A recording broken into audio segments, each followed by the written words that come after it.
everybody. Welcome back once again to the Retro Wrestling Review USWA podcast. I'm your host, Gene Jackson, coming to you as always from the Retro Wrestling Archive here in Gadsden, Alabama, along with producer Smokey making all this happen behind the scenes. And now, join me in welcoming my co-host. First up, it's the man himself. He's your favorite podcaster and BTs. It's Josh Briley of P3 Radio. Josh, what's up this morning? Man, I feel like something's been stolen from me. You know, like something's been took, and it was that ire. I need my ire back. What's up, Gene? Sons of bitches. I mean, so I had to come back from EPW last night. That was even further than normal. It wasn't in Boonville. It was up in Union Center, up above Corinth. And then I lose 2 hours in the freaking process. Damn it. But I got to go on that trip in my new ride, which was like a whole different trip. The man crammed in the old Camry for 4 hours. So it was a nice trip, albeit just a little longer than used to. And I get home and I'm already an hour in the hole on sleep. So yeah, but you're strutting that ass in that new ride, man. Yeah, man. I saw the picture, dude. That looked great. Great looking ride. Thanks, man. Thanks. Yeah, that was the easiest car purchase we've ever made. They're not a sponsor, but Carvana, we recommend them. Thumbs up from me and Rosie and producer Smokey. Well, he hasn't ridden any yet, but he's still pretty psyched about it. Anyway, before we move on, we got to bring on our other co-host, cohort, if you will. He's the owner, founder, and president of stspod.club, and he's currently Jonesboro, Arkansas's favorite resident. It's the one and only. It's BT, Brian Trammell. What's up, BT? Hey, what's up? What's up, guys? I want to change that to Jonesboro's baby boy. Say it next time. It'll be Jonesboro's favorite baby boy. I think baby boy BT. And you talking about losing an hour and all that bullshit. My chickens, man, they were so pissed off this morning, that extra hour, you know, they had to wait to be fed. And every time the time changes, I get gonorrhea, and I just hate it, man. I just fucking hate it. And welcome, Gene Jackson, and my favorite host of P3 Radio, Josh, who is the 5-minute time limit fast food fight world champion. Congratulations, Josh. You did it. Sweet. No one even got even close to you, okay? I was the judge. Wow. No one was even close to you. I think Gene said he would be the worst one on. No. Someone called in and didn't even know what we were doing. Oh. And so, yeah. I'm getting Buck over here, brought to you by Jolly Royal Furniture and Spaghetti Warehouse. Remember, you can get an old account or a new account or reopen an old account. Spaghetti Warehouse, I recommend the lasagna. Let me see. Anything else going on with me? Not a thing. I'm ready, man. I'm ready for this episode because I don't know, guys, but it kind of feels like 1993 again. So I will say what I have to say. And yeah. Well, here in the beginning, we're going to meet MC Slammer is now a thing that's happening in USWA. Ooh. Humongous is going to appear. Eric Embry, Dr. Tom Pritchard, Miss Texas. So do we need to get a clip of her going, baby boy, instead of fat boy? I'll work on that. Baby boy. We'll see. The tag champs, Jeff Jarrett and Robert Fuller, all this and much more. But this Humongous thing, we're going to have a serious talk about this. I don't know what to say about this, but anyway, before we get to Humongous, we heard him say at the top of the program, we're going to be meeting MC Slammer.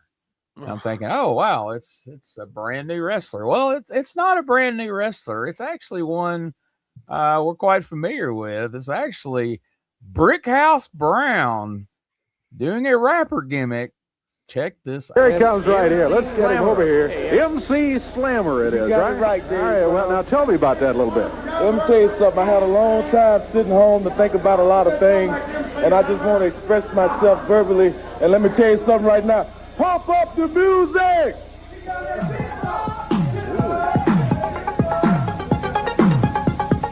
Hey! Brickhouse is through and I changed the game, so my situation's different, so I changed the name. You know I like it nasty, you know I love it rough. I'm still the man who don't get enough.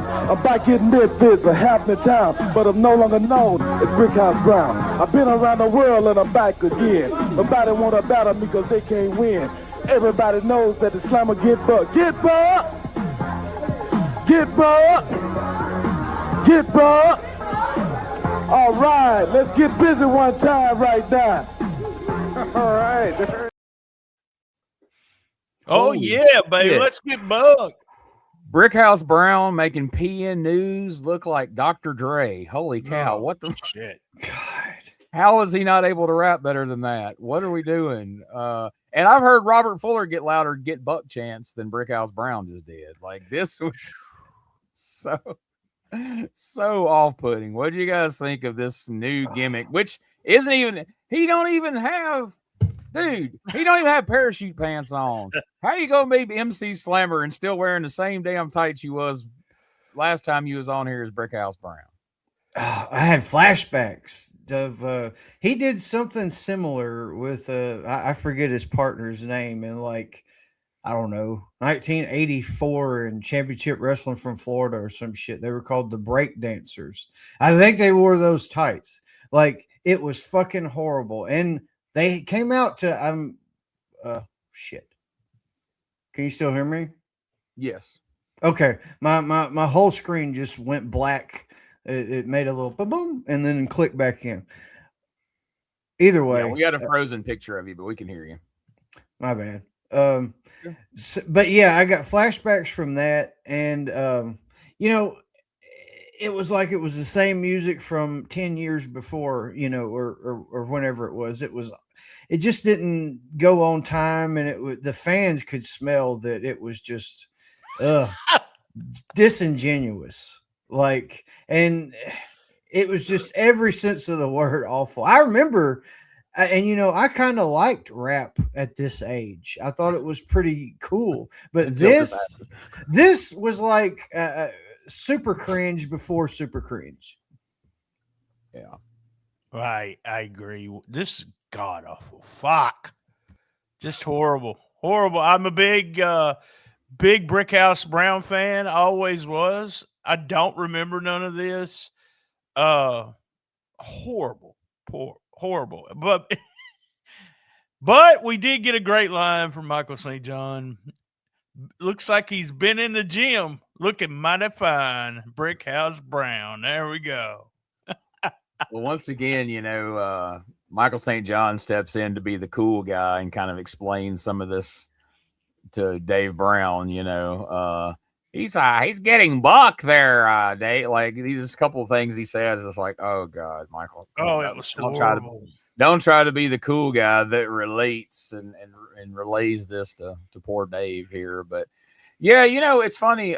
Of all the quote unquote Memphis names from back in the day, Brickhouse is probably the guy I worked with the most. Wrestled a bunch of times, teamed with him. I knew you did. I never was on a show with him, or well, if I was, I don't remember. Maybe a Mid-South show, but he wasn't.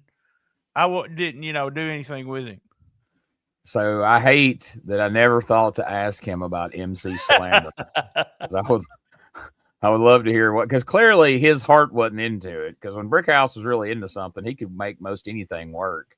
But this was the most half-hearted attempt at rapping I've ever seen. Like, he's so good, God. When after he's wrestling in there, you just think to yourself, "My God, Brickhouse was such a good worker." Jesus Christ! Oh yeah, smooth. Silk. So yeah, he that happens, and so he gets in the ring and gets a quick victory over Keith Roberson, and we try to just act like maybe this segment didn't happen if we can move past it. But no, it's the answer to one of my questions. So oh, I can only imagine which one. So then Uncle Danny, Nightmare Danny Davis, enters the studio. He's wearing a suit and he's wearing the light heavyweight title because, as you told us at the end of the week last week, he did defeat Bill Dundee to regain the championship. So he comes out here and honestly, he's he's being a little smug. He's kind of, you know, these guys are kind of, they're not. I mean, Bill was more the heel when this started, but in this promo, I think it kind of evens out a little bit. It seems like Uncle Danny's been a little bit of a prick here since he ended up with the title. So let's take a look at this because that suit, man, that suit. Wait till you see his suit, guys. He looks awesome. I love Bill Dundee's reaction when he comes out here. Me So too. let's check this out. This is part 1 of Bill Dundee and Uncle Danny this week on USWA. All decked out in the suit, Danny Davis. Well, Danny? you know, all I got to say is, last week Bill Dundee stood out here in this very spot, and he had this very belt, and Bill Dundee said, Danny Davis, come on out here. I got something I want to ask you, boy. Is we still friends? Well, let me tell you something, Bill. I'm standing out here today. I've got this belt. It's back around my waist. I did it fair and square. I did not sucker punch you like you sucker punched me. So I've got something to ask you. Are we still friends, Bill Dundee? Well, are we? What do you think? I beat him fair and square. So come on, Bill. Why don't you just come on, waddle yourself out here and tell me what you think? You and I have had some tough wrestling matches. The only thing I didn't like was the fact that you chose to throw the first punch. Well, I've yet to do that. Well, I'm going to tell you something. Like I told you, Bill, I could beat you fair and square. Now, I'm dressed like this today for one reason. Because I'm going to show everybody that when I step off of that plane in Japan, I'm going to represent the USWA to its finest. I'm going to go wrestle fair and square. I'm going to come back to the States with this title and a big paycheck. So, Bill, are we still friends? I just want to know. The ball is in your court. You can dribble it, you can fumble it. Here he is, superstar Bill Dundee, former holder of this light heavyweight belt. That's right. Now, Dave, you know, Bill sucker punched me. And all I want to know, Bill, I want to know right now, are we still friends?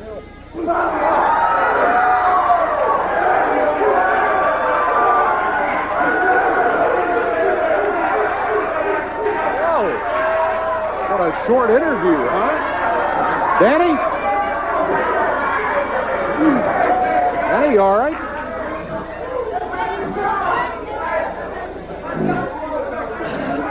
Well, Dave, I guess he just answered my question if we were friends or not. Well, let me tell you something, Bill. This week, I'm not going to be a nice guy. You decided to throw the punches. Well, I can promise you something. When I stick my nose in your face this week, the first thing I'm going to do is I'm going to shove this fist right down your throat. That's a promise. Danny Davis, he'll be looking for Bill Dundee coming up this week. We'll be back here after this. Man, so there he is. He's wanting to know now that he's champion, Bill Dundee, are we still friends? And Bill Dundee comes out, pops him right in the mouth, and turns and leaves. What a perfect response from Bill Dundee. Yeah, in this case, less is more. He didn't have to say anything. I remember when I watched this the first time as a kid, I literally screamed in my granny's living room, like, "Oh my God, that motherfucker!" You know, I didn't say that obviously, but man, it was so An shocking. 8-year-old motherfucker.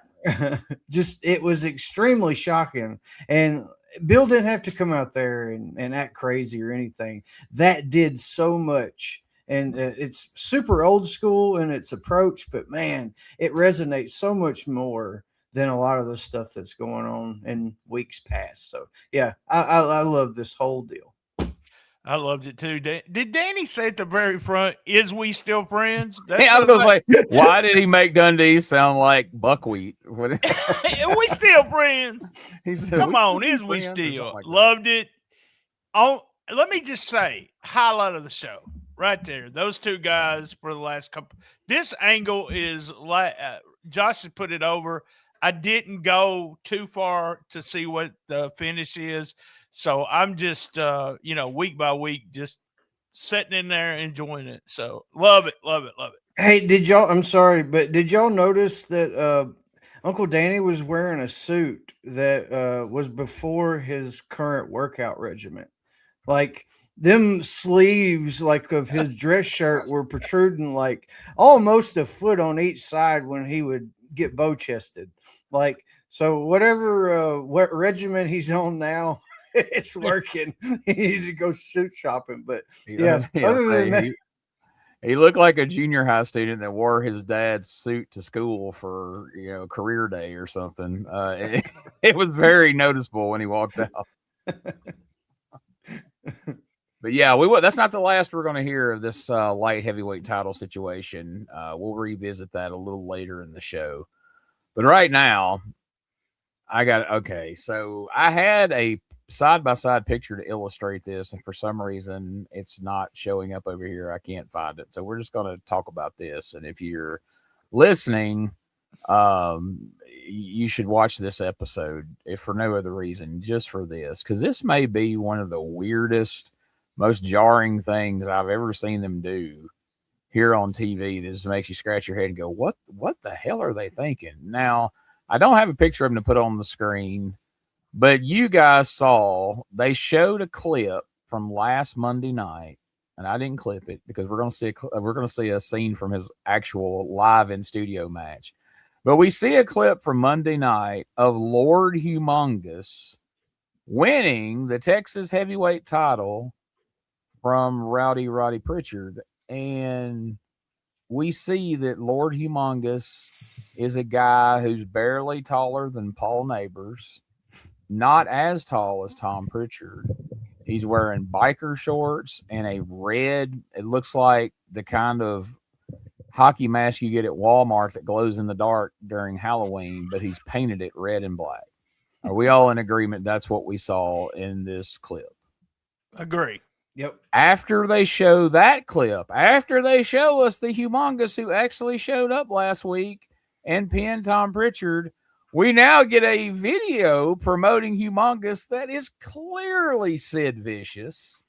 There's no question about that. It is 6'9", nearly 300-pound Sid Vicious.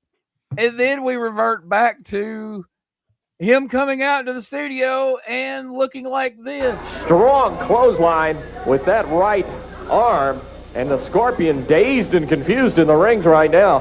Here's with a scoop, Humongous trying to go up with the Scorpion. The Scorpion is just dead weight. He's out on his feet.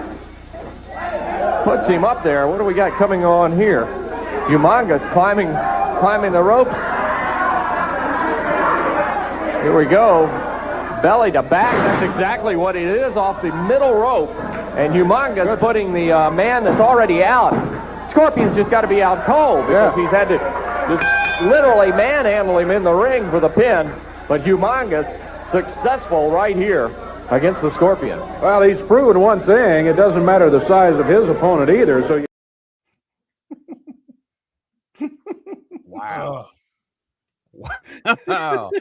Holy, okay, so first of all, do they think that we're going to see a clip of him in the ring from last Monday night, see a video of Lord Humongous, Sid Vicious, and then immediately, without any time passing in between, watch this match and think that's the same guy? That some kind of weird forced perspective angle on the video is giving the illusion that Lord Humongous is suddenly almost the same height, if not an inch shorter than referee Paul Neighbors.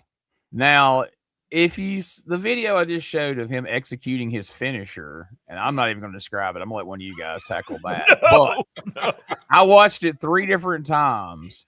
I watched it the first time staring directly at Humongous to see how he's reacting during this clusterfuck. The next time I watched it solely just looking at the shadow. And at one point, as this dude is trying to lift him, he's just sitting there going, just shaking his head no. Just like, what are we doing? Like, what is happening right now? And in the last time I watched it, simply just watching nothing but the reaction of Paul Neighbors, who looks on just in horror, like should I do something? Can I do something? Can we go to break? Like, what? So all 3 people involved in this clip all look completely dumbfounded at what needs to happen. But I promise you, the thing that did happen off the top rope, it was not what Michael St. John described as a belly to back suplex. I've seen a belly to back suplex. That's not what that was. What did you guys think? It reminded me of like trying to wrestle the neighbor kid who was just a few years younger than me. So you're like, we're going to do this move and just do whatever the hell you wanted to do. But like that sandbag was just like, no, it was screaming, you're too far. What the fuck are you doing? And the hitting of the ropes, instead, just both of them, like you said, Gene, it looked like an absolute clusterfuck. And I remember thinking as a kid as well, I was like, that didn't look right. The body's not supposed to do that. It didn't look right. It's just being I was a huge Humongous fan, and then this guy coming out as Humongous, hate it, absolutely hate it. So this is a guy named Randy Lewis that was at some point called Randy He-Man Lewis. At other times, he was Spirit of America, and his promos were videos of him out picking up trash at like campsites and stuff. That was his big Spirit of America. I think that's going to be my new gimmick, y'all. Spirit of America BT. There you go. Picking up trash. Well, it'll be like AI picking up, like BT's not gonna really go out there. Yeah, I'm not gonna walk outside. What do y'all expect? Yeah, you'll see a nice little animated video of BT doing that. But my gosh, like I don't know. I know they pull gimmicks out of their ass all the time. I know this guy could be this movie monster, and Leatherface can go from 6'8" to 6'4" in the course of a week. But holy shit, dude! Like, why? I don't even really understand the concept. Your voice, you said, I don't get it, BT. I don't get it. No, I don't understand the concept of bringing this guy out and presenting him as Humongous. And then showing, but then to turn around and show a video illustrating, here's how not Humongous this guy is. Horrible. Like, here's the last guy who played Humongous, and he's off on his way to main events in the WWF right now. So we couldn't get him. So this is what we got. We got this little guy. The guy's in tremendous shape. Don't get me wrong. I'm not taking away from, he's ripped. But, compared to Jeff Van Camp and Sid, and even all the way back to Mike Stark, no, we just need to come up with a different name for him. Probably none that we could actually say on television at the time if we named him accurately. Now, on the other hand, while Humongous can't execute a suplex off the top rope to save his life, look who has really gotten this soul slingshot suplex down pat. He gets it off on freaking Freezer Thompson. Look that way. Yep, he sure does, but he's not the one that has the belt. He didn't bring it in here today. Oh, my goodness. That's that slingshot suplex, and Freezer Thompson, over 300 pounds, up in the air with that one. And Pritchard puts the elbow across the chest with the cover. And boy, Dr. Tom Pritchard making quick work. That was a perfectly executed slingshot suplex, and you could have just went for the cover. You didn't really need the elbow drop and the teabag maneuver afterwards. That just kind of seemed like a bit much to me. I loved it, though. Freezer, it's just like, I love the finish, everything, but all I could think about with Tom losing and everything going bad for Tom, this would have been a perfect opportunity to put Freezer over. But, we know they never did really. But he had such big chops on Freezer, and then that slingshot suplex, loved it. It was fun squash match. And for, people that don't understand the mechanics of this, a lot of that was Freezer getting up. He did a lot of the work there, so didn't want it to sound like it was all Dr. Tom Pritchard, but he did a good job with it nonetheless. Excellent. And he did a good job. I didn't clip the promo, but he did a good job of trying to convince us, had we not seen this guy, that he is Humongous and he's unbeatable, and damn Eddie Marlin for signing this guy. So, Dr. Tom is literally doing the heavy lifting here, but man, I think he's up against insurmountable odds for us to try to buy this guy as Humongous. And so, well, if you see him without the mask and everything, I would go with He-Man, Randy Lewis. I'd believe that more than I would anything else. Yeah, that's why I don't know. And I'm sure we couldn't find anybody who would even remember. I don't know. Maybe I'll try reaching out to Dr. Tom and asking him, but just, ask just like, hey, whose idea was it to go with Humongous? Did this guy just have a hockey mask lying around and thought, hey, I'll be the next Humongous? But I don't know. I'm gonna do some. I've got my thoughts on that when we get further into the program. I've got thoughts on why and everything on that. So, all right. So then we get the card for Monday night. As always, we'll save the card for later. Although I will say it is interesting when they get to the tag team title match that is Jeff Jarrett and Robert Fuller defending against the new Goons. The Godfather has already scrapped the original Goons, and we've got new Goons. And they did what we said they should have done last week. We're getting no match. We're getting no promo. It's just a graphic on the screen. If you want to know what the new Goons are all about, you're going to have to come down there Monday night and find out. But we'll hear the whole card a little bit later on. Let's keep moving. We get a package of the Jeff Jarrett and Eric Embry brawl the week before. They're fighting inside the ring, outside the ring. And, of course, Jeff is now in two programs at once. He's defending the tag titles with Robert Fuller against random Goons, and now he's embroiled in this feud, taking the Dirty White Boy's place. It would seem that Dirty White Boy, maybe he actually got hurt in that attack, or he was already somewhat hurt and was going to have some kind of surgery, and that was to set it up. But anyway, he's clearly limping around, or else he's a hell of an actor and deserves an Academy Award, because I was convinced after this that Dirty White Boy is injured myself. Get a promo from Eric Embry. Of course, Miss Texas is now lost her hair. She is completely as bald as I am on your screen right now. If you're watching this morning, I mean, she is like an onion, as I guess the Dirty White Boy put it. I wrote that down, y'all. I've never heard anyone say that. He said it 2 weeks in a row. I've heard slick as a baby's ass, but I never heard slick as an onion. Onion. The wording is very important. I'll share this fun little anecdote right here. That phrase you just said is an old phrase. As smooth as a baby's butt is the actual, the way most people say it, to not say the old A word.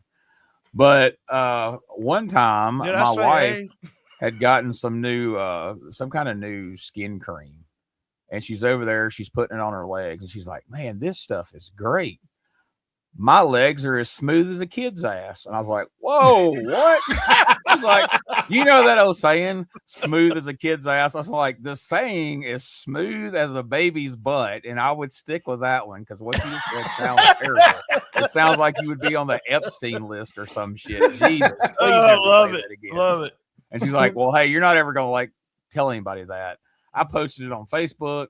I did it on stage 3 or 4 times as part of a bigger routine about crazy things she has said in the past, such as when we pulled up at a restaurant one night and she declared, hey, we haven't been here since the last time we were here, which very accurate statement, but just ridiculous. So, anytime I get a chance to tell that story. So as soon as BT said it, I was like, oh, I can dust off this old story here. Well, Gene, before we started, you was talking about your cam was blinking, and I actually said one of the smartest things ever.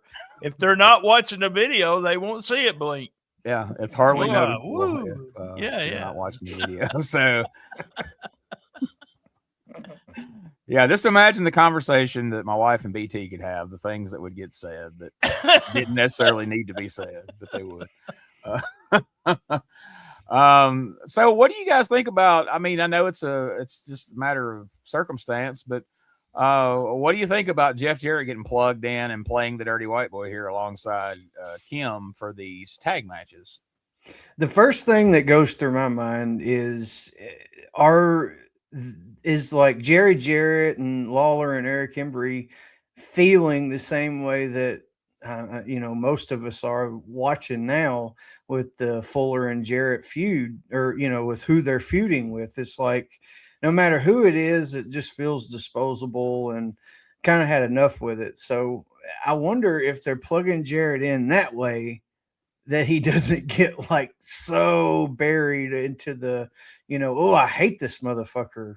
Because that can happen. Like, if it's a certain manager or tag team partner and you just get sick of the situation, it makes you like kind of form, I don't want to see this son of a bitch again. So they're trying to make him the hero on this end, I guess. So he doesn't fail. I just think it's so weird that we usually do an injury angle because somebody's got to be out. But he shows up to Mid-South Coliseum. He's not there, a spot show, but he shows up Mid-South Coliseum, like you said, running around with the crutch, wondering. And it makes you wonder, he's got to be injured because why would you keep putting Jarrett in 2 matches? And why wouldn't you just let the Dirty White Boy wrestle? So none of it makes any sense to me. And everything they had been doing was to dump heat on Anthony versus Embry. So there was no need to do a switch there if they didn't just absolutely have to. So, yeah, it is weird how this Embry called Jarrett a woman beater in his promo. So, I mean, we got to say he's gave her a couple big punches. So, yeah. I'll tell you what. I mean, you can add Jeff Jarrett to the list of people along with Brian Christopher, Reggie B, that just, when they got their chance, just wailed on poor Miss Jackie. I don't know. Maybe we'll get a chance to ask her about that scene. Let's take a look at a clip from that match from last week, and we'll hear a little bit from Eric Embry. Jarrett with a pin cover. Had the sunset flip on Eric Embry. Jarrett with the backside. Count of 2 on Embry. Now with the small package.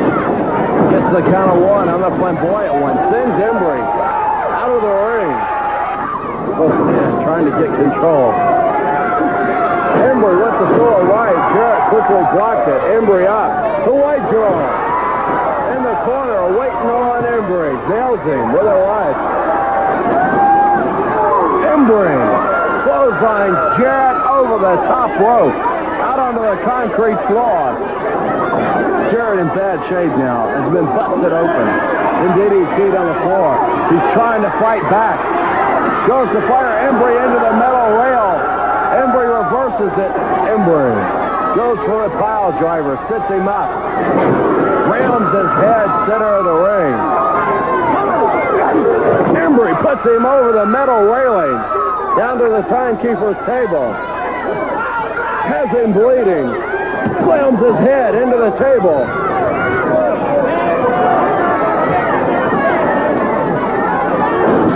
Embry firing away with the chain. Jarrett trying to swing back. Embry trying to duck out of the way. Both men fighting it out tooth and nail. Embry goes to fire Jarrett. Jarrett reverses. Embry catches him with an uppercut with the chain. The white girl in. Says she's had enough. Jumps on the back of Eric Embry. Embry just nails the white girl. Embry going out after the white boy, Tony Anthony, as Miss Texas is all over Jeff Jarrett, pounding away, raking the eyes. Jarrett goes down, stops Miss Texas with a fist in the midsection. Fires away on Miss Texas. In comes Tojo. Jarrett with that metal flagpole hits Tojo across the top of the head. Embry has knocked out referee Paul Neighbors. Jarrett out to help Tony Anthony. Embry pounded away on that injured leg of the white boy. The white girl with Miss Texas pinned in the center of the ring. That's gonna be it. Miss Texas loses the match and has to get her hair shaved. Well, you saw it right there, and here is Eric Embry. You seen a woman beater? Jeff, you gotta beat up women, man.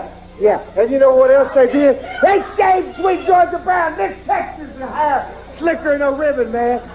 Well, that's fine, because that lady, and I said that lady, is good looking with hair, without hair. It don't matter. Now, Jeff Jarrett, Where's your protector? You know this protector? Eddie Marlin. Eddie Marlin, where you at, man? He says you ain't here. I knew you wouldn't have enough guts to show up because I swore they'd carry you out in a box. Now, Monday night, Coliseum.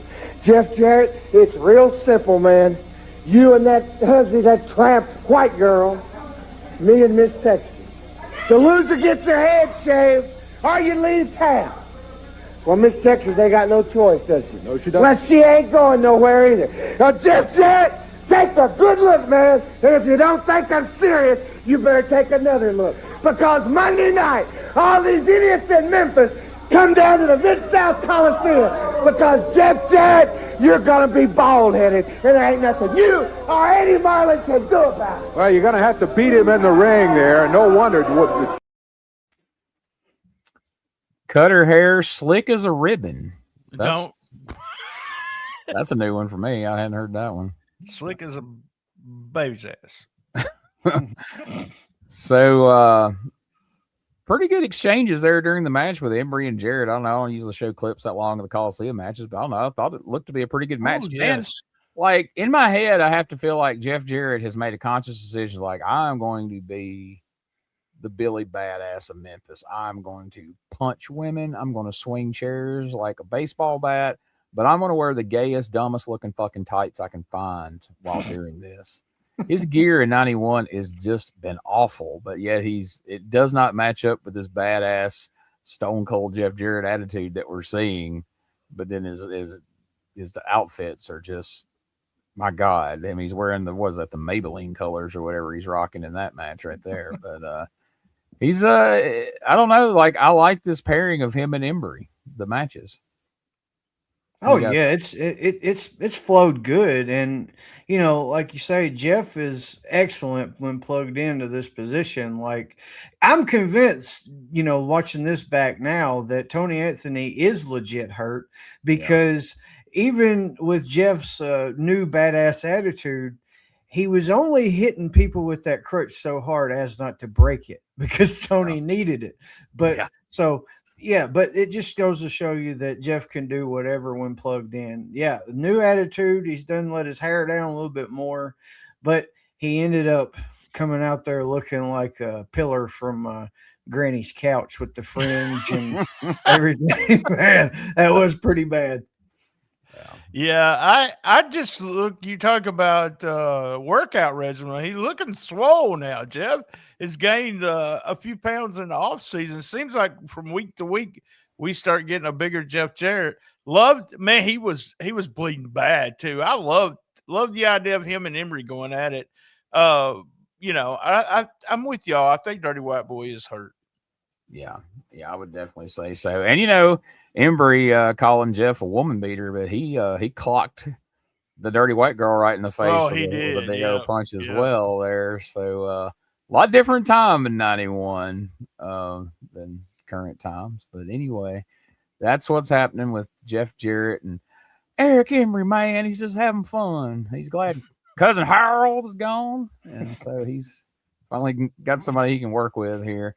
Up next, so we're going to take this a piece at a time. In the front end, just want to say this out front, we're just going to talk about initially about Jerry Lawler defeating Awesome Kong to regain the title, and about him nearly burning Reggie B. Fine's head off. Let's take a look at a clip of that and hear what Lawler has to say. He's picking Lawler up.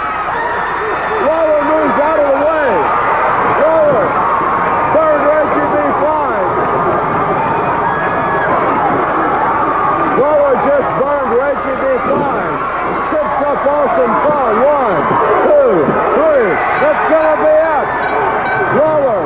That title safely in hand here. Well, it's good to have it back. You know, the only thing I regret in watching that piece of footage there was the fact that I just didn't really get Reggie B. Fine. You know, I told him he was a big chicken, and I told him that we've like to fry chickens down here in the South. I really didn't get to put a good one right in his face. I was aiming for his face, but he sort of blocked it with his shoulder there. But he got the message. It worked just fine, and the job got done just exactly like I hoped it would be.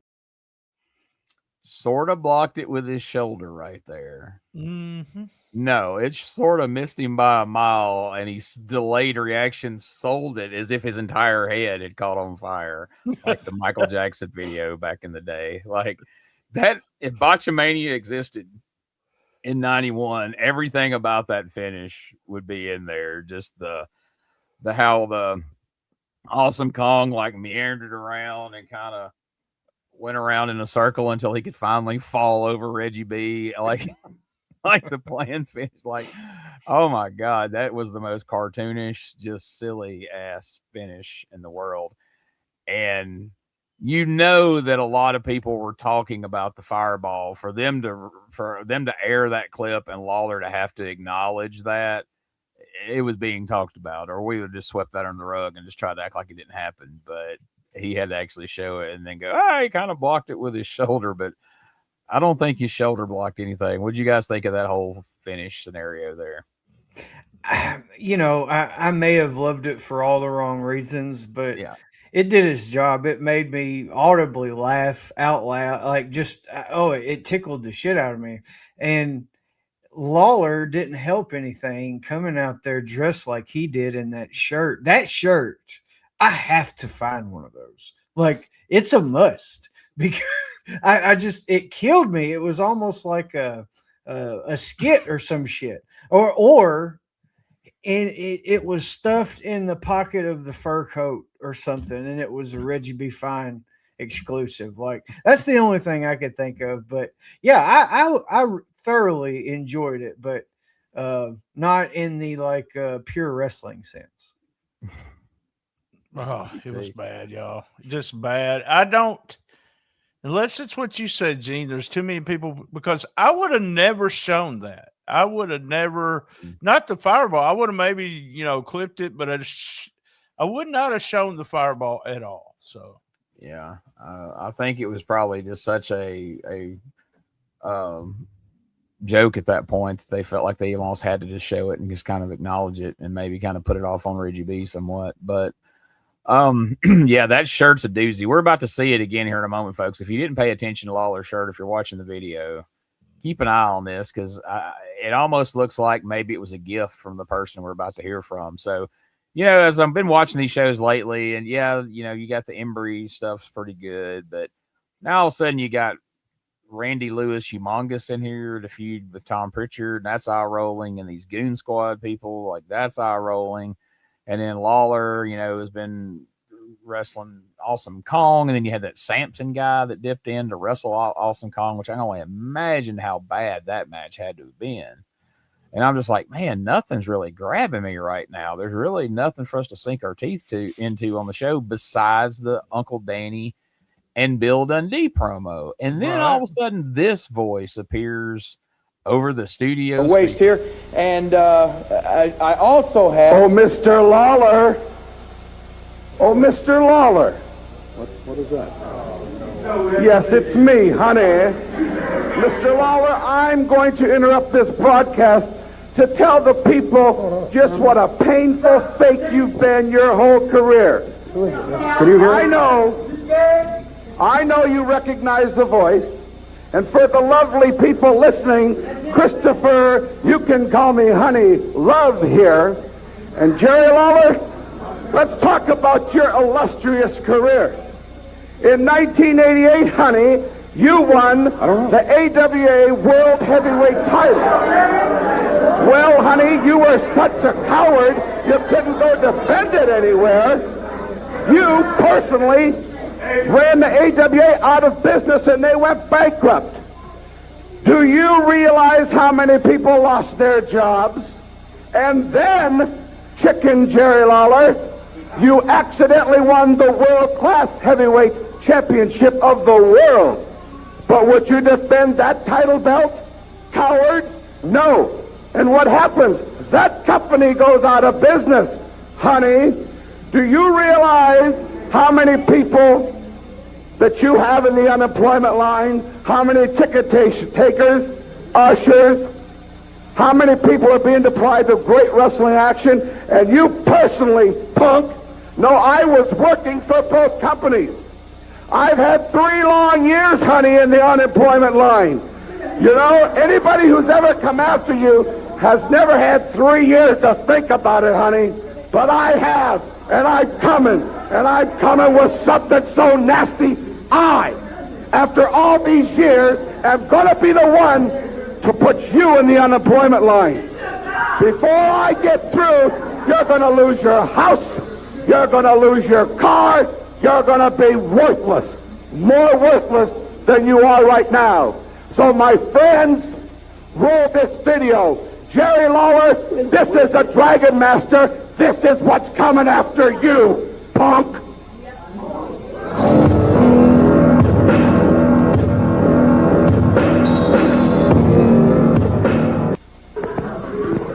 I don't even know what is that's the a deal? Dragon Master, I think. The only thing I don't know anything about him except I hear he is 7 feet 3 inches tall, which is incredible. But where is this Christopher Love? Yeah. And where's the guy? Is he in the studio or where's the guy? I don't know that. I just heard it in my earpiece. I don't know, but if he's behind curtains or in another room or where he is. It sounded like he was somewhere in the building. It did not sound like a telephone patch. Dave, I think he was hiding in a closet somewhere, it sounded like. Get it in the closet. Yes, thank you for underlining the punchline there, BT.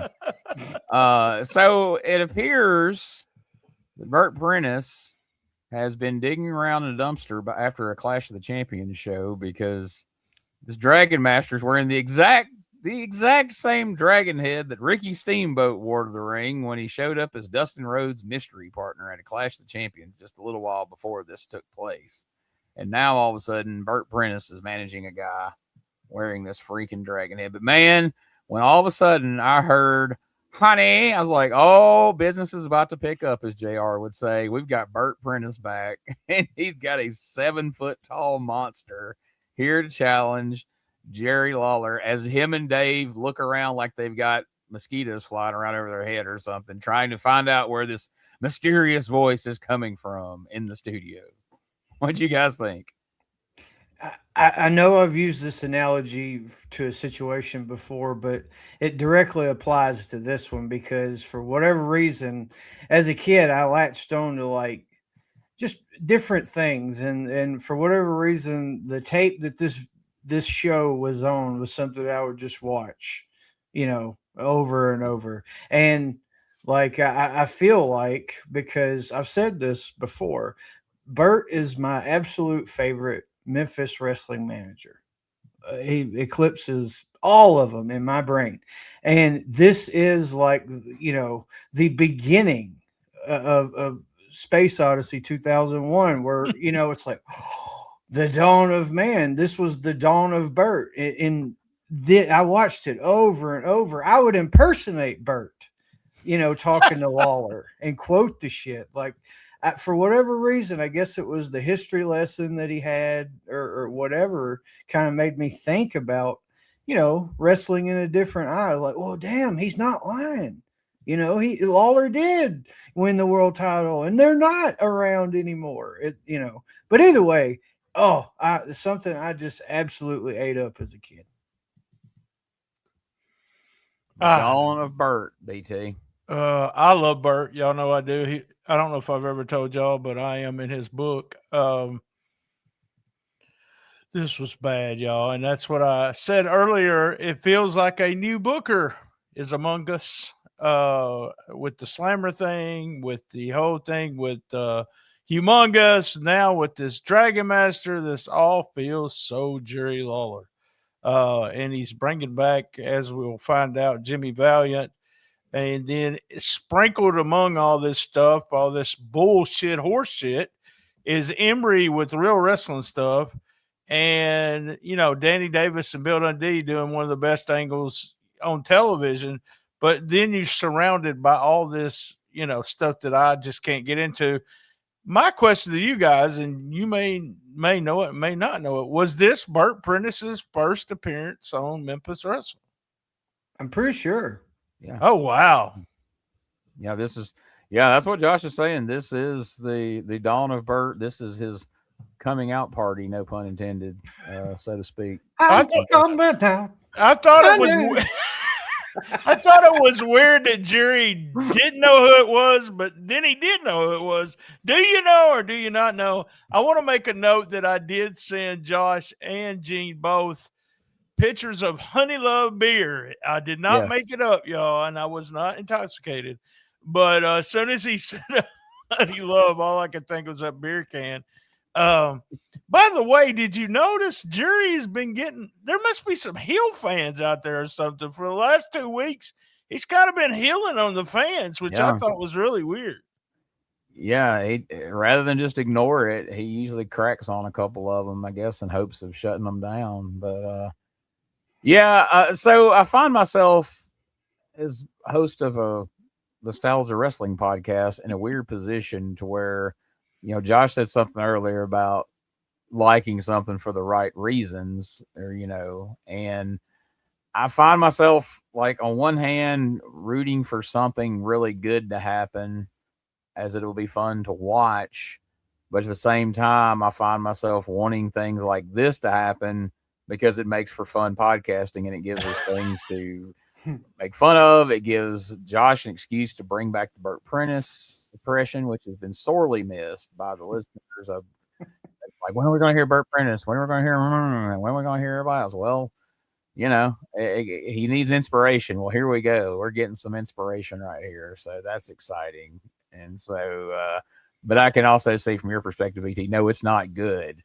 As far as, like, as a fan, if I'm watching for entertaining wrestling in 1991, this is it, but yet it's still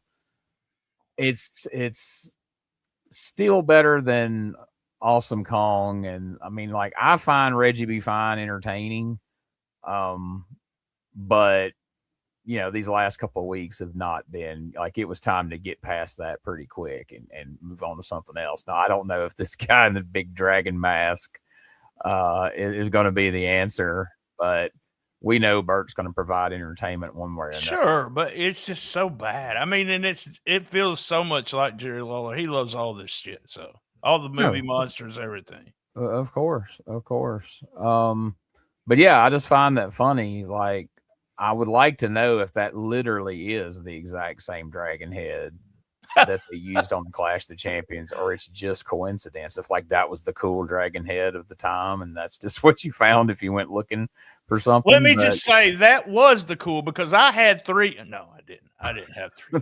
Well, you remember back during this time period, I guess it would have been like Fangora magazine. Right. And science fiction effects magazines, they would sell shit like this in the want ads, and then the advertisers would have different masks. I remember looking at them, and they were, like, insanely priced back then, you know, like in the late 80s, when a mask like that would have been like $100, $200. That's what I was going to say. I remember over $100 for something like that.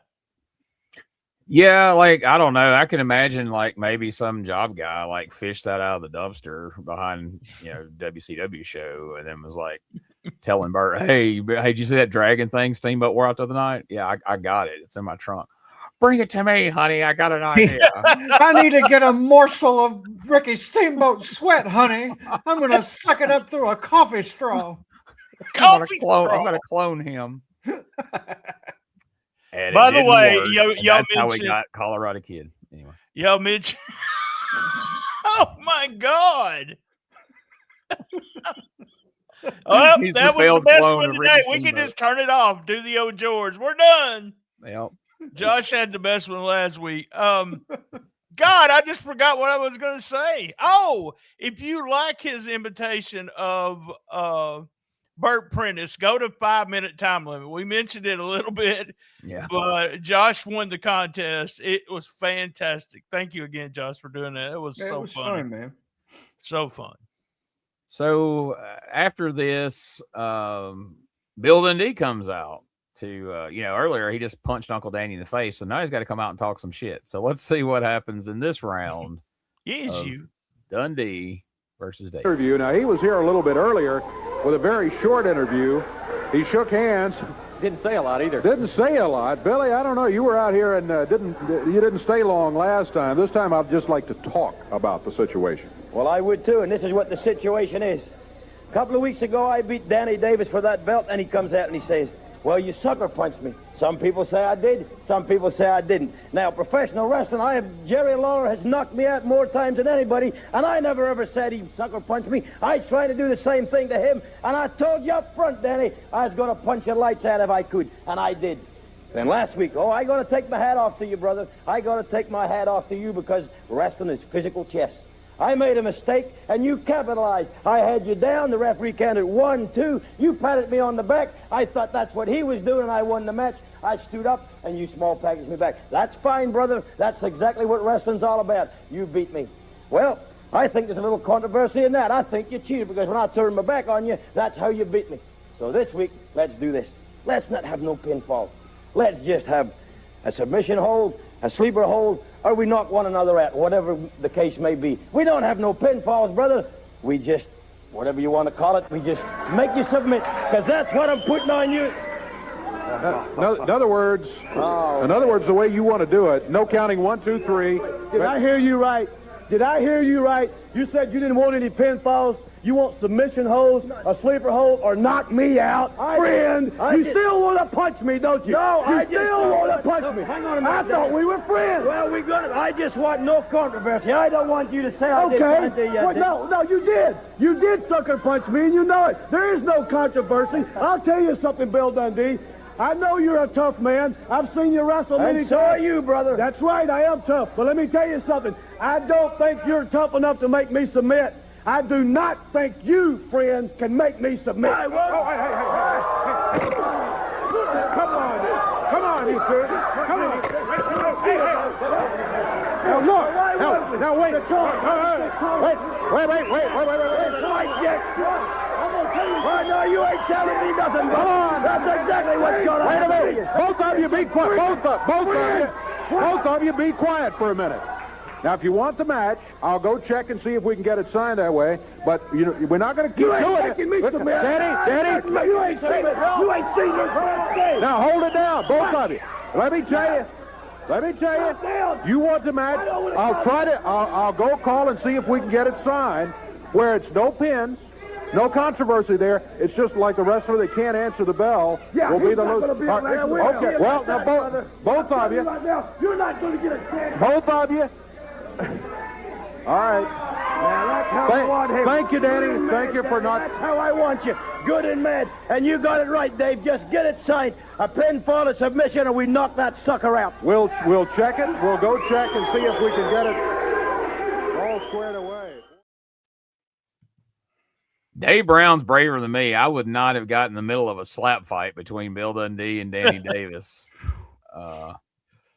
Man, they're ramping up the intensity here, and well, I'm not going to say anything else because it'll spoil later on what we'll ask, but we'll get there. Coming out of this segment, we get a music video of Handsome Jimmy Vay, and Handsome Jimmy's coming to town, and of course, how better to celebrate that than to show a video of him from, even at this point, that was probably 10, 15 years old. 1942, I believe it was. Boy, it's a good thing Meemaw ain't here because you would catch hell. Hey, me and Meemaw might fight over Valiant. That's one of my favorite wrestlers all the time. Well, not in the same, way of fighting. I won't forget. Well, I was saying the way that was implied there. Anyway, so up next we see Eric Embry against Chris Frazier. How many times would you guys venture to guess that Embry has beat up Chris Frazier at this point in 91? At least 6, bro. I'd say 6. This is number 3, I'm pretty sure. All right. And Chris Frazier still sucks getting his ass whooped.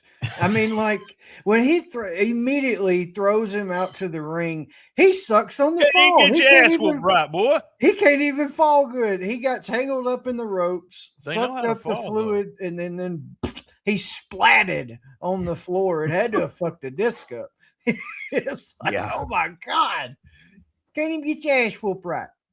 So Embry cracks him with a chair on the floor. That calls for disqualification from referee Paul Neighbors. I have to say, Paul Neighbors is one of the first guys who's ever lost a hair match, and it was 100% an improvement. Like, you know what I mean? Like, Paul Neighbors has looked a lot classier with the shaved head in the last few weeks as it's starting to grow in now. But anyway, Embry gets disqualified, and Chris Frazier's laid out. At the end of every segment that Chris Frazier's in, he's sprawled out either in the ring or on the floor. And you just wonder how long it's going to keep happening. And then he's back the next week.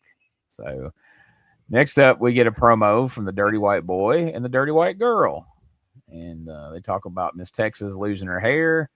And either Embry's going to have to either shave his head or leave town after this Monday night. Dirty White Boy says he's going to be in the corner of Jeff Jarrett and the White Girl. And Dirty White Girl mocks Miss Texas for having had her head shaved. Anything? I mean, the way that Tony Anthony described it, they were at Dirty White Girl's Meemaws in Birmingham. So, like, I imagine them in, like, the spare bedroom, you know, like up against the curtains and they said, send a camera crew out, which you figure would be more costly to send a camera crew to Birmingham to film them at Meemaw's house.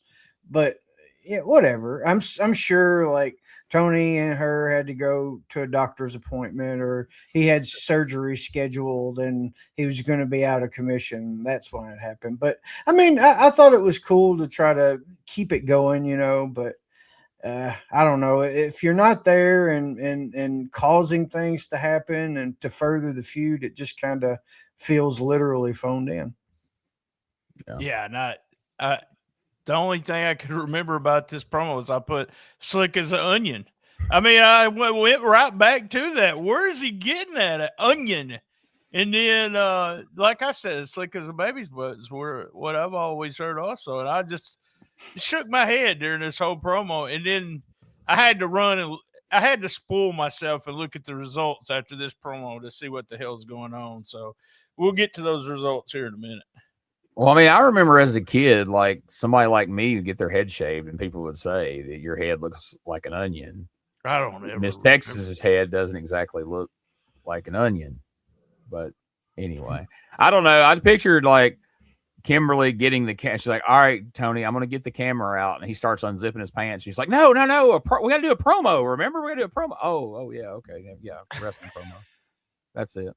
But no, and at this time, this clearly wasn't shot with some VHS camcorder. Like you said, there is a freaking somebody came here and professionally shot this at Meemaw's house in Birmingham. And like you said, it really added nothing to the show. We didn't need it because, you know, we got Jeff Jarrett here and he's fired up and he says he's not leaving Memphis. His hair's on the line, but he's not going to lose. Talks about Embry, you know, shaving the heads of Eddie Marlin and Paul Neighbors. Says he's going to get payback. Dirty White Boy will be in the corner as he gets his payback. And Embry storms out, and he says that if he or Miss Texas loses, he will personally sit in the ring and have his head shaved. No leaving town is not an option because they done told him in Dallas he can't wrestle out there. And we saw last week he nearly was in tears telling that. We had a screenshot of him making the awfulest face as he talked about how he can't go back to Dallas now. So he's here, and if he's going to be here and he's going to lose, he may just have to do it slick as an onion, as Dirty White Boy says. As much as BT agree with that saying, it just might happen. Get Lawler out here. He tells about all the shows coming up around the territory. He mentioned skydiving the next day. He promotes charity softball events. Hold up, before you go any further, did Lawler not say in that interview that it did not go as planned? And then the dude's like, you ended up dead. The heel guy in the crowd? Yeah. You ended up dead. That popped Lawler and Dave. Like they both just busted out laughing. And dude, but I thought that's not a way to promote something. That was like me promoting that Manscaped lawn thing on that show with you, BT. I fucking killed that. I killed the product and it was supposed to be putting it over. But yeah, if you're promoting skydiving, don't say shit didn't go as planned and you didn't have a parachute. I thought that was so fucked up. Yeah, that's such a Memphis TV thing to have said and have happen. And I was secretly hoping, like, once he got started, and I'll tell you something else, honey. Dragon Master's the best softball player that's ever picked up a bat, and he's picked up a few bats, if you know what I mean, honey. I'll make sure to pack your parachute next time, honey. I'm part-timing at the Skydiver Academy Like or more than your whatever. parachute, honey. But we didn't get that. But the laugh was a payoff there. I'm glad you pointed that out. I forgot to mention that. That was like the highlight of that segment, and really the only reason to mention it. But I totally forgot.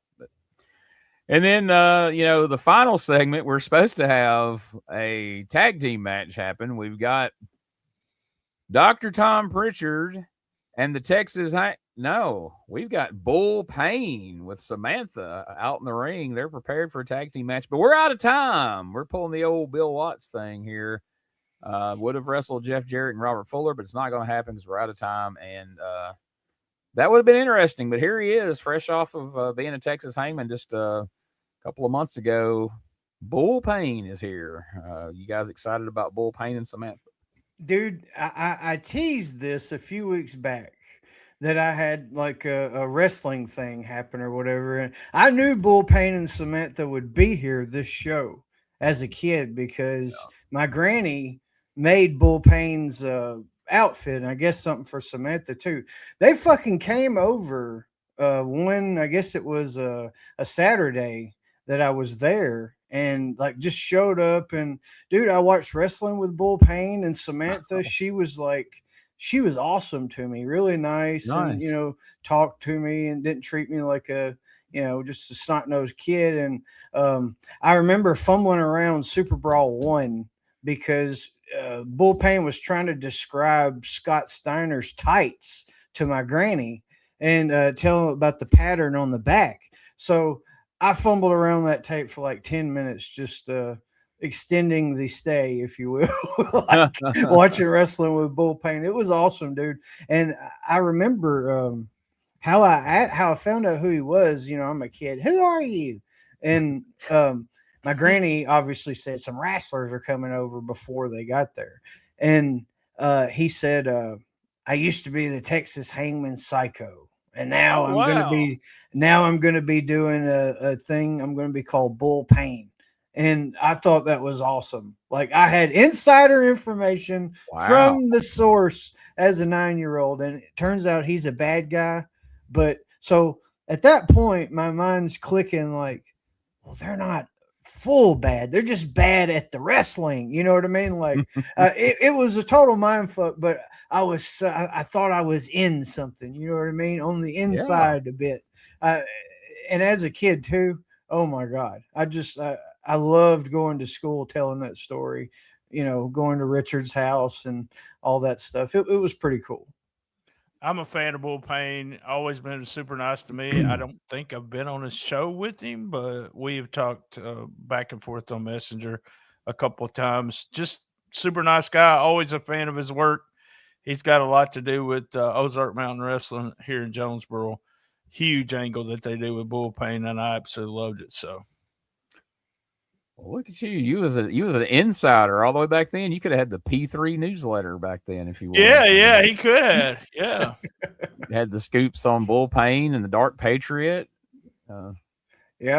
Richard totally blew that out of the water. He broke my trust way back then. Yeah, that does not surprise me. Damn it. Well, all right, let's take a quick podcast commercial break right here. And when we come back, we're going to hear the card for Monday night at the Mid-South Coliseum. That's right, back where it's supposed to be. No more Pipkins building, unfortunately. We'll be right back after this.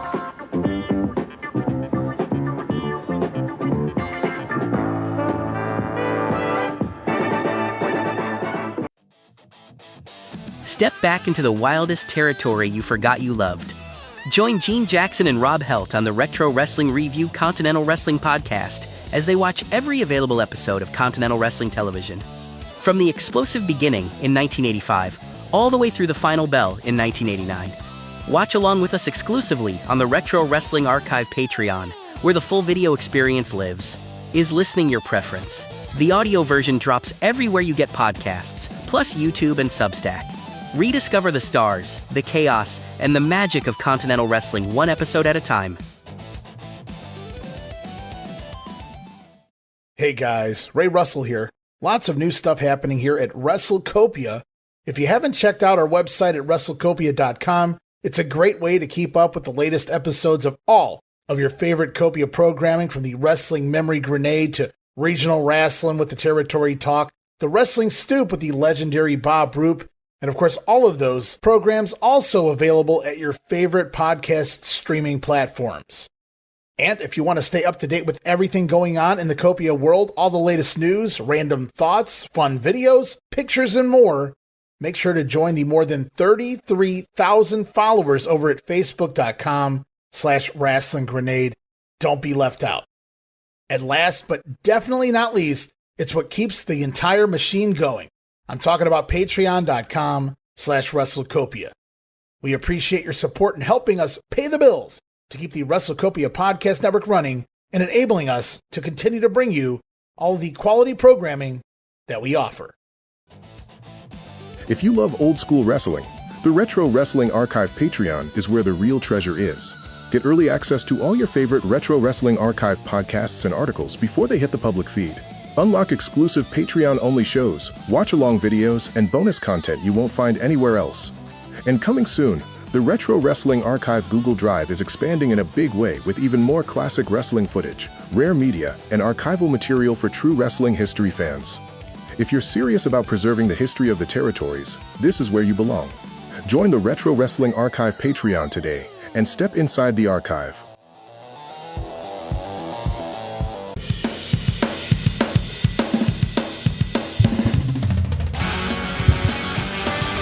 Tired of the same boring wrestling podcast? Need something with attitude, chaos, and maybe just a little cussing?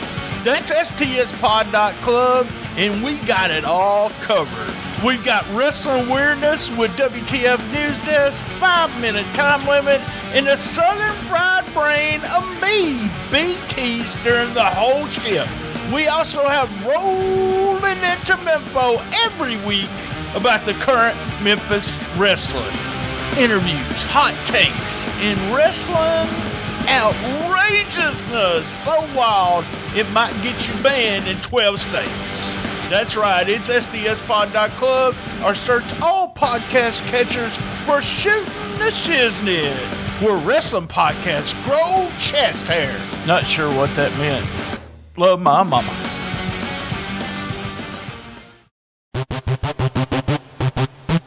Ladies and gentlemen, welcome to Give Me Back My Pro Wrestling, the podcast that's based on the old school but can still help you find the good stuff from today. Jimmy Street and the Plastic Sheik, Jared, are the undisputed tag team champions of the wrestling podcast world. From thought-provoking topics to superstar interviews to action figure expertise. This team does it all, and all they ask is, give me back my pro wrestling!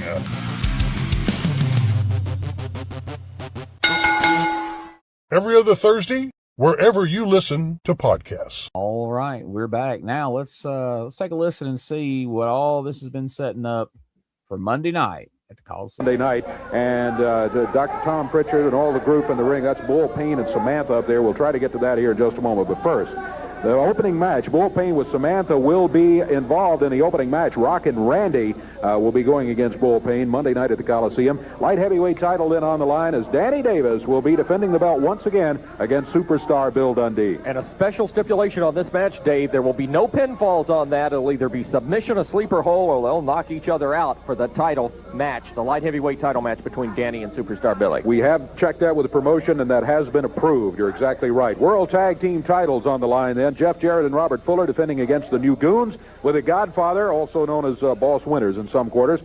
Southern title on the line. He's coming back. The Boogie Woogie Man. Handsome Jimmy Valiant to go against Eric Embry with Tojo Yamamoto in his corner. The Southern title will be on the line. And Handsome Jimmy held it at one time, and you can bet your boots, as Jimmy would say, he's going to be after flamboyant Eric Embry. He'll give him everything he can handle come Monday night at the Coliseum. Texas title being defended this time by Humongous. Dr. Tom Pritchard, the former champion, will try to take it back. Then world heavyweight title, the unified title. The King, Jerry Lawler, has the belt. Honey Love, Christopher Love, bringing in the Dragon Master, supposed to be 7 feet 3 inches tall, big and mean, to defend, or rather to challenge for the belt, which is being defended by the King, Jerry Lawler. And then a big lights-out match. In this one, it is going to be, now let's see, these stipulations have changed a little bit. Jeff Jarrett and Dirty White Girl with Tony Anthony over in the corner on the crutches. If Jeff loses, he said he's going to have his head shaved. He's not leaving town. We haven't heard from Dirty White Girl exactly what she might do. She might have to leave town or might get her head shaved. On the other hand, if Eric Embry or Miss Texas loses, then Embry says, ain't going to be no leaving town for us. I will sit in the ring and have my head shaved. Well, there you have it. That's the card. Now let's find out what your least favorite part of this week's show was. Well, that's a tough one. I've got a two-parter.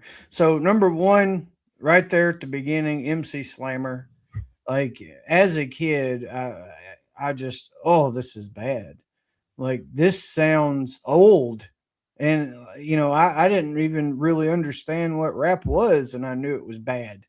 Like, it just, it came off so just horribly disingenuous. And the fans noticed it too. They wouldn't even get buck with him. Wouldn't even shout it back. They refused to get buck with him, which is highly unusual. Also, you show, Jeff Van Camp was most of the montage on Humongous, the first promo video from last week. Now they show mostly Sid. And there's no argument. You see the little blonde fro sticking up, totally jacked, almost 7 foot tall. And then Humongous comes out.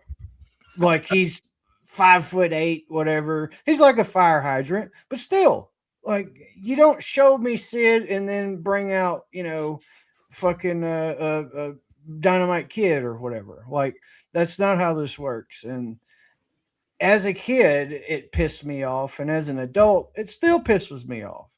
You made me think Sid was coming to Memphis. Then you sent out that little shit. I'm sorry, but it really pisses me off. Just exactly what Josh said. I would throw in the Dragon Master in there, but we have Burt Prentice doing the promo for him. So it's our guilty pleasure, pretty much all three of us. I can't put that in there. But MC Slammer, Humongous, this all smells like Jerry Lawler booking. At least favorite segments, both of them, just like Josh said. Yeah, my least favorite is everything to do with Humongous. I mean, it wouldn't be right. I mean, it would be bullshit. But if they were just showing those videos and not showing any clips, and he's not in the studio, then I'd be like, all right, well, they're just trying to trick us into thinking Sid's going to be there, and that sucks. But I get it. But how you can show him from last week, then show us that video, and then have him live in the studio, just showing that video to me is just more confusing than anything. It's just like, are you just rubbing our face in the fact that you've got a shitty Humongous now? Like, what is the purpose of this? It's one of the more confusing things I've ever seen him do, but I just hate every damn thing about it. And if I'm a fan and I'm in that audience and I see them promising the old Lord Humongous and giving me this little guy, I'm thinking, when they tell me the Dragon Master's 7'3", is he going to turn out to be a midget or something? Like, can I believe anything these guys are saying these days? Mini Dragon. Yeah. Well, it turns out Bert left him in the dryer too long, and this is what we got. And no, they won't have no explanation whatsoever. It'll be just that. So, and then next up, conversely, what was your favorite part of this week's show? I mean, the biggest part of it was obviously Uncle Danny and Bill Dundee. Bill Dundee, by the way, I forgot this, but he looks like me on my first day of 4th grade. The outfit, like, man, I had one very similar, very, very similar.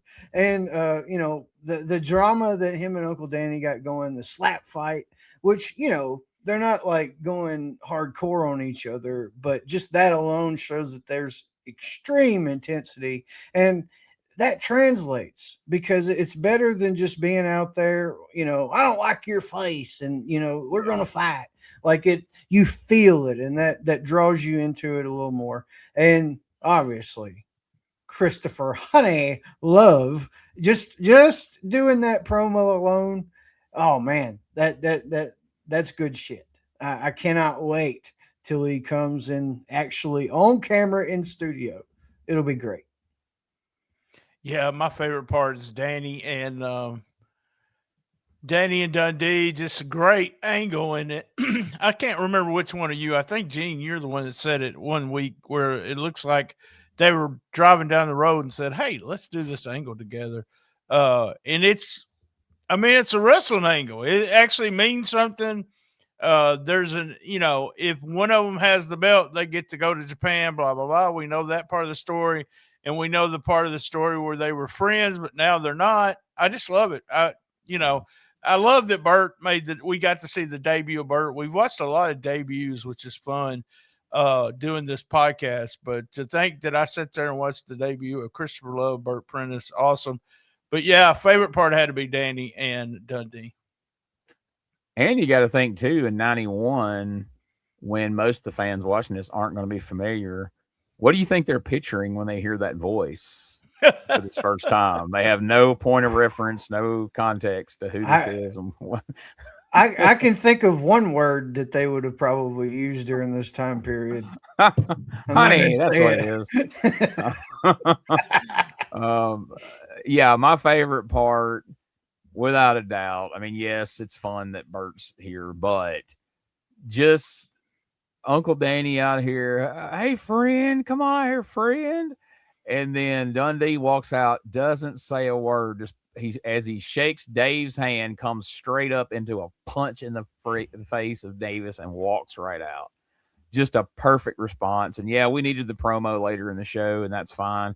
But for that segment, that was absolute perfection. I love it. I love everything about that angle right now. So I'm glad we've clearly got it going for another week or two here. So we'll see who walks out with the belt this week.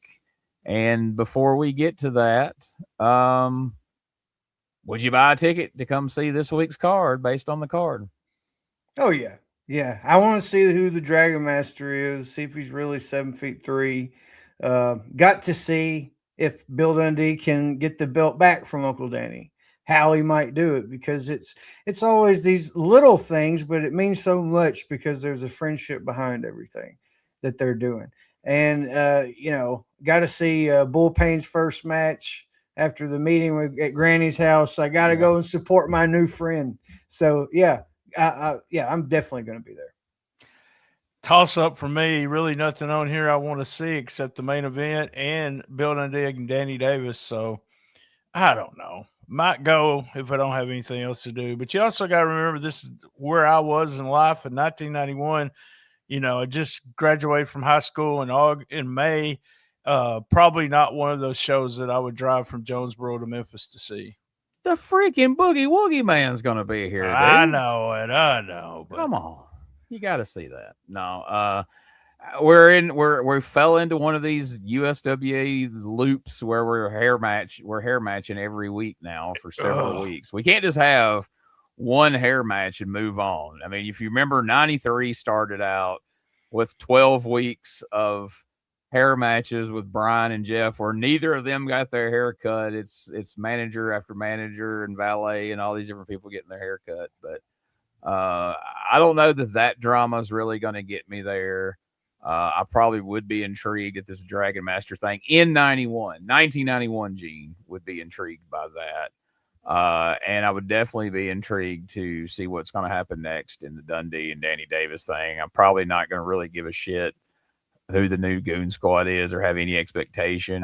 I probably would stay home strictly out of protest for Lord Humongous in general. So I may not be going to this one either. But it would be a tough call. Let's go now to BT and find out what we would be missing and what Josh would be seeing along with any other action that you have.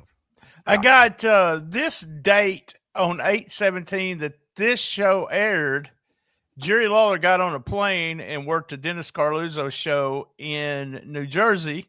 It was headlined, and I'm not going to give the full card, but it was headlined by Terry Funk against Bob Backlund, 1,700 people in a college gym, and it went 20 to 25 minutes. It was a 70s style match. I got to go out of my way and see if I can find that match. That should be fun to watch. And Jim Cornette and Stan Lane beat Mark Curtis, a.k.a. Brian Hildebrand, and Jerry Lawler. So there you go. Lawler got on a plane to tag with Mark Curtis. Yeah, fun. 1,700 people, though. That's pretty damn good for just a little small show. 8/19 is Mid-South Coliseum in Memphis. I did not get an attendance figure. Bull Payne beat Rockin' Randy. Bill Dundee beat Danny Davis to regain the USWA lightweight title.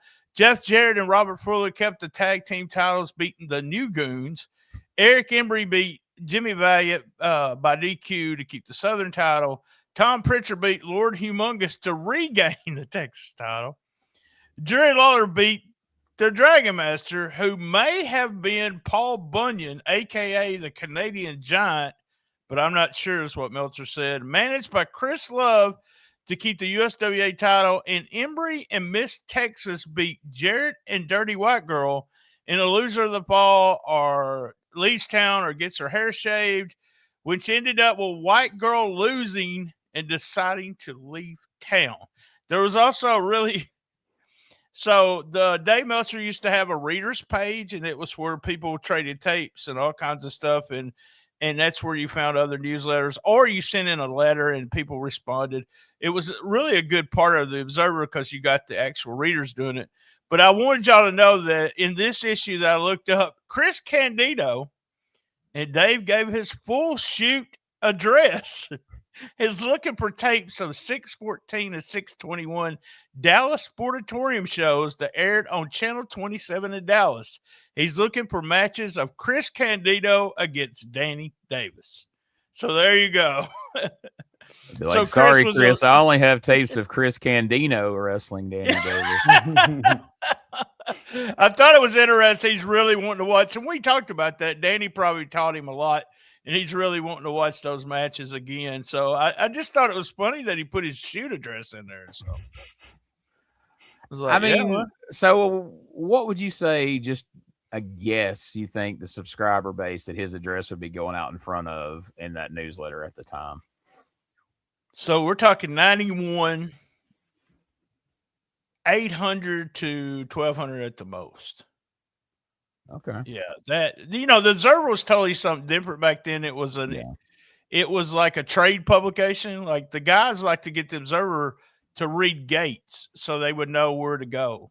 Yeah. I had Ken Wayne tell me one time that's what, they would look at the Memphis gate. If it was in there, they would know whether they want to go back to Memphis or go to Continental. But that was one of the things. And they've got to see who was wrestling in other places because, if you want to go to Central States and you had somebody there that you don't like, you wouldn't go to Central States. But that was one of the reasons they like to look. It's just the results. They really didn't care about all the stories and stuff. Well, that's good because most of the stories were bullshit. So, all right, let's go right now and find out what's going on this week. BT over at stspod.club. Oh, man, we got a lot of stuff rolling into Memphis on Saturday. Also, Saturday afternoon, I released on the audio feed and on YouTube and Rumble, we have the full interview with Mike Anthony. The audio version has limited commercials.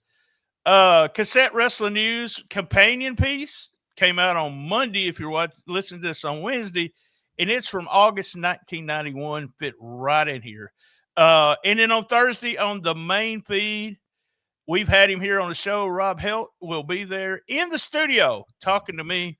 Recorded late February in February, but just a fantastic interview. You actually sat in on that, Gene.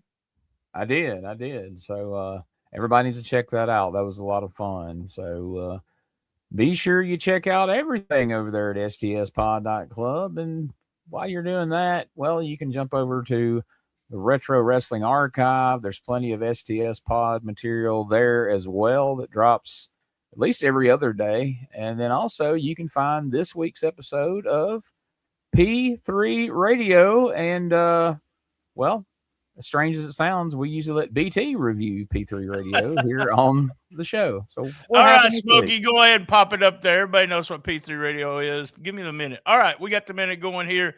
Episode 448 called Weird Eye. I have never laughed so hard when Richard told Josh he's sure glad his eye got fixed when they were kids because he probably wouldn't have been his friend for so long. So, damn. At the front of the show, they were having tech problems, and as we know, Richard had no idea what to do. Richard seemed a little out of it. I don't know if you noticed that, Josh, but he really did. He's sick again too. Here's what surprised me. Richard said he makes fun of his wife when she messes up words. Does that shock y'all?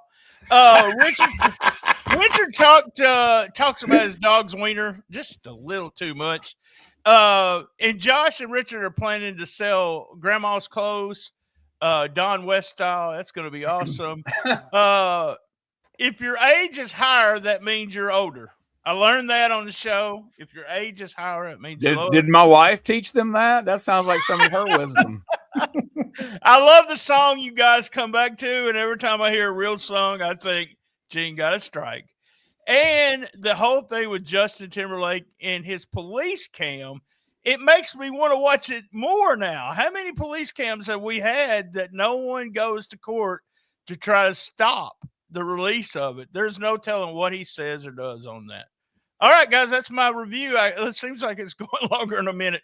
Smokey. Oh, perfect. Smokey's timer's broke this morning. This time change messes Smokey. He's a cat. Messed him up, this time change, he doesn't really have a concept of that. Shit kind of gets sideways around daylight savings time for old Smokey boy. Josh, and we appreciate you getting your eye fixed too. So we're man. Yeah. I mean, what kind of pressure is that, knowing that your entire friendship with your longtime best friend hinged on getting that fixed? It relied on my mother getting me glasses at 1. Like there was no other way. Yeah, but I was God's hand at work there, Josh. That's what the religious people would tell you. I was absolute Jim Duggan mode when I came out. Like it was pretty bad. Oh, well, oh my God! Well played. I can completely envision what you had going on now that you made that illustration. So good job. Hey, folks, while you're checking stuff out, check out Retro Wrestling Archive .club, and then I don't have to sit here and read off 20 links because links to everything is there. The Substack. This week we had a story about King Bobby Shane. If you don't know who that is, go over and check that story out. You'll learn something about him. And of course, we've got all the podcasts are listed there. The Patreon's listed there where you can get the shows early, plus a ton of other exclusive content you won't find anywhere else, both at patreon.com/retro wrestling archive, as well as patreon.com/shooting the shiznit. Of course, that is the Patreon of our friend Brian Trammell, aka BT. And I do want to mention last night I had a great time at EPW Wrestling. The big Fury in the Fifth 2 happened last night. The Andersons there. What great people. Arn, just wonderful. Everybody had a great time with him. Brock, super humble guy, just the nicest guy in the world. You'd really want to see him succeed. He had a great match with Dorian Vane that'll be airing in a few weeks. So check that out. Always a good show. And guys, is there anything else before we wrap this up? I got a couple things. The Mike Anthony interview, I don't think I mentioned, but I've been getting a lot of good reviews. It's on Patreon already. Is it on your Patreon also already? Yes, that one is on Patreon. 2.5 hours. You know, we got Rob will be on your Patreon and my Patreon before. Also, big shout out to Conan. Get well, man. I hope everything works out in surgery for him. He's been having some bad health problems, and apparently they're going to have to amputate 1 or 2 legs was the first thing that was said. So I hate that. Conan's always been super nice to me on his podcast. I would sit in the studio and then, do a 3 or 4 minute segment, and even got to smoke weed with, virtually smoke weed with Conan one time. So it was really fun. We both took a puff at the same time. So get well, Conan. And as everyone knows, well, I love my mama. All right. Get ready for the new podcast coming soon to sts.club. It's going to be called Puffin' with K-Dog along with EP. Coming soon to a podcaster near you. And coming soon will be next week, the next episode 95 of the Retro Wrestling Review USWA podcast. Do you miss the good old days of WCW? Well, we do too. Gene Jackson and broadcast Bob Anderson are going back to where it all exploded, reliving every Clash of the Champions event and every WCW pay-per-view, starting in 1989, one event at a time on the Retro Wrestling Review WCW podcast. Flair, Sting, The Horsemen, War Games, controversy, chaos, and some of the greatest wrestling ever put on television, and some that was better left in the past. We're watching it all, so you don't miss a single second. Watch along with the full video experience exclusively on the Retro Wrestling Archive Patreon. And catch the audio version everywhere. All podcast platforms, YouTube, and Substack. The Retro Wrestling Review WCW podcast, where the big boys still play.